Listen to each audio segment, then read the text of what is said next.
Muy feliz día, qué gusto me da que estés aquí de nuevo acompañándome en esto que se llama Ride, el primer y único podcast que no necesita enviar objetos al espacio para hacerse promoción. Me llamo Humberto López, tú puedes llamarme Sachis, y me encanta quejarme sobre los periodistas automotrices mexicanos. El periodismo en general tiene grandes problemas. Si eres usuario en Twitter o Facebook, todo el tiempo vas a encontrarte con artículos sesgados que presentan deliberadas omisiones de información para crear en las personas opiniones incompletas o equivocadas sobre los temas de actualidad. Todas esas famosísimas fake news. El periodismo automotriz, por su lado, quizá no tenga ese problema de noticias falsas con el objetivo de modificar la visión general sobre un tema político o social.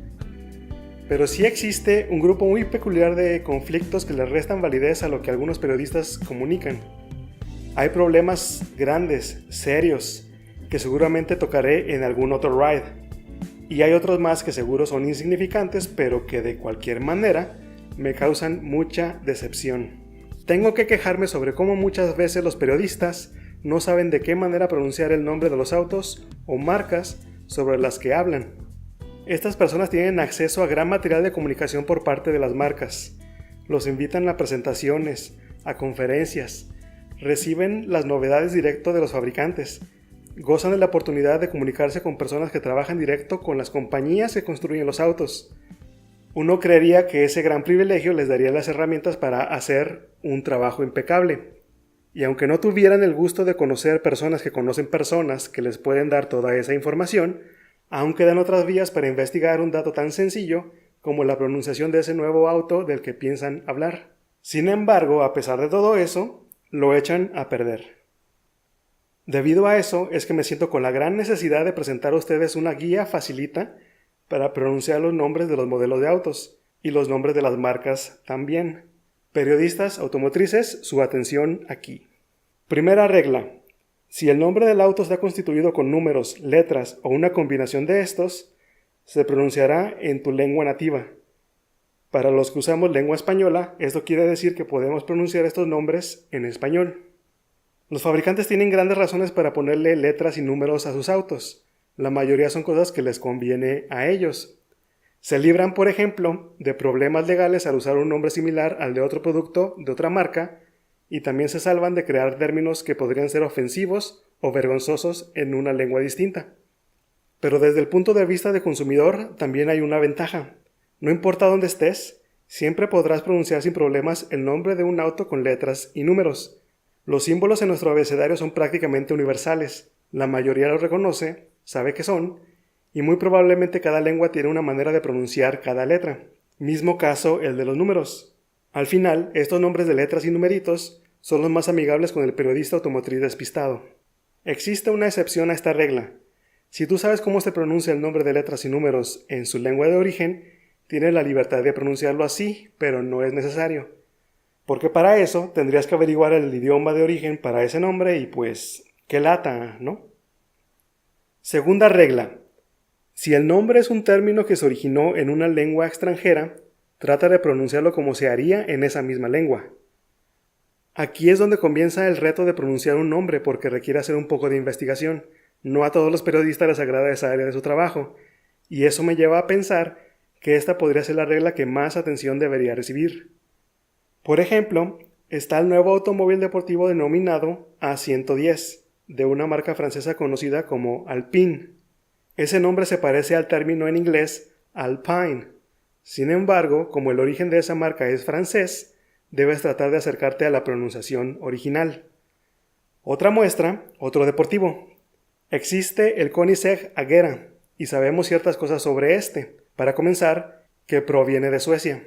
Y a partir de ahí, puedes hacer todo ese descubrimiento sobre el significado del nombre y la pronunciación. Luego de unos minutos de búsqueda te das cuenta que no se pronuncia Agera, tampoco Agera.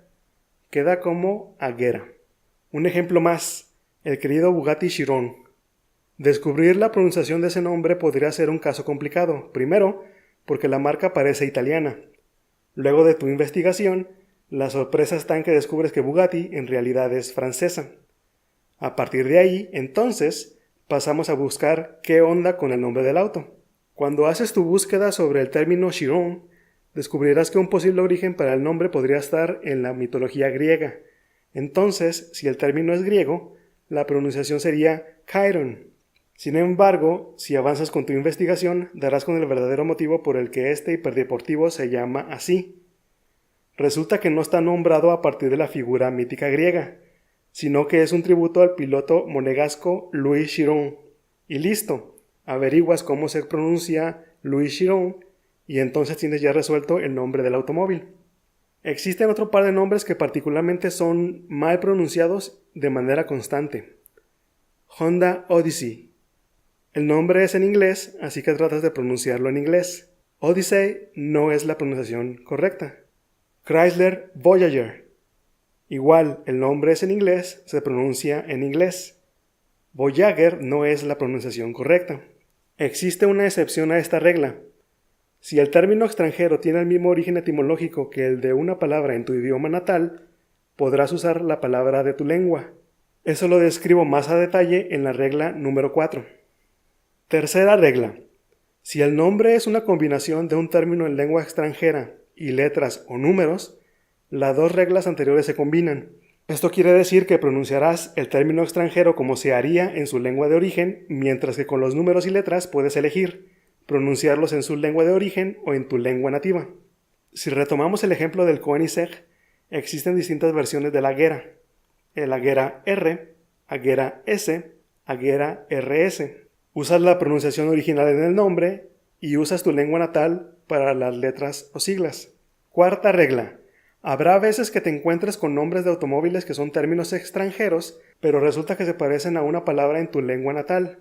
A estos se les denominan cognados, palabras en distintos idiomas que comparten origen y a veces, a pesar de siglos y siglos de transformación en los idiomas, terminan escribiéndose muy similar. Cuando te encuentres con este tipo de nombres, tu primera opción será pronunciarlos en tu lengua natal. También podrías usar la pronunciación en el idioma original, pero te vas a encontrar con un problema. Gran parte de las veces son palabras que se pronuncian igual. Lo único que cambia es el acento con que se dicen. Para hacerlo sencillo, unos ejemplos. Nissan Armada. El nombre Armada se pronuncia igual en su lengua de origen y en español. Además, significan lo mismo. Aquí no hay gran problema. Nissan Titan. Titan tiene el mismo origen que nuestra palabra titán y hasta significan lo mismo. Lo único que cambia es la posición del acento, así que puedes elegir. Pronunciarla como Titan es correcto y como titán también lo es. Otros ejemplos como este son el Chevrolet Malibu, Dodge Neon, Hyundai Tiburon. Podrías pronunciarlos como se hace en su lengua de origen o pasarte directo a la manera en que se hace en tu lengua natal. Malibu, Neón, Tiburón. Chevrolet Colorado, GMC Sierra, Dodge Durango, se pronuncian igual en inglés que en español, así que no hay gran reto ahí. Quinta regla, sobre el género de los autos. Por una inexplicable razón, los periodistas se confunden a sí mismos a la hora de elegir el artículo determinado correcto del español cuando hablan sobre el automóvil que tienen enfrente. ¿Será él? ¿Será la? Los automóviles son objetos. No les va a pesar ni les va a ofender si se usa el género equivocado. El equivocado entre comillas porque la única vía para equivocarse con esto es cuando te encuentras al periodista debatiéndose constantemente sobre si el auto es un él o un ella. Lo más sencillo que se puede hacer es, cuando comienzas a hablar sobre un automóvil, elegir un género, el que crees que es el más adecuado, y apégate a ese. Sé consistente. Si comenzaste a dirigirte al auto como masculino, mantente ahí. Si lo consideras femenino, mantente ahí. ¿Qué creen? Hemos llegado al final de esta edición de Ride, el primer y único podcast que sí puso atención durante sus clases en la prepa. Antes de irnos, me gustaría indicar que puedes encontrar la transcripción de esta edición de Ride en rideblog.mx. La transcripción de esta edición es importante por muchas razones, pero una que a mí me interesa es que así esta lista de reglas se vuelve más sencilla de compartir, extender y mejorar. También puedes encontrar Ride en Facebook y en Twitter como RideblogMX. A mí, Humberto López, puedes encontrarme como Sachiel en cualquiera de esas dos redes sociales. Como siempre, te agradezco muchísimo que me hayas acompañado hasta el final de esta edición. Nos escuchamos pronto.